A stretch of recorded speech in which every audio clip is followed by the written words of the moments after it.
नमस्कार मित्रांनो, कसे आहात तुम्ही? आज आपण मराठीच्या 12 महिन्याविषयी गोष्ट करणार आहोत. मस्त आहेत ना आपले मराठीचे 12 महिने? तर बघा, चला सुरू करूया. सुरू करण्या अगोदर हा व्हिडिओ तुम्हाला आवडला तर नक्कीच लाईक, शेअर, सबस्क्राईब करून द्या. तर चला बघू मराठीचे 12 महिने. पहिला असतो चैत्र, नेसतो 17 साड्या. दुसरा असतो वैशाख, ओढतो वराड्याच्या गाड्या. तिसरा असतो ज्येष्ठ, बसतो पेरीत शेती. चौथा असतो आषाढ, धरतो वरती छत्री. पाचवा असतो श्रावण, लोळे गवतावरती. सहावा असतो भाद्रपद, गातो गणेश महती.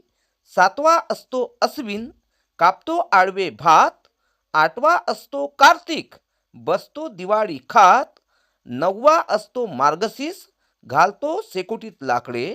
दहावा असतो पोशाख, अंगात उबदार कपडे. 11वा असतो माघ, करतो झाडी गोळा. 12वा असतो फाल्गुन, फिरतो जत्रा सोळा. वर्षाचे 12 महिने असतात, प्रत्येकाचीच न्यारी तऱ्हा. भावी पिढीला हिंदू महिने लक्षात राहण्यासाठी माझ्याकडून मराठीचे 12 महिने. कसे वाटले मित्रांनो? धन्यवाद.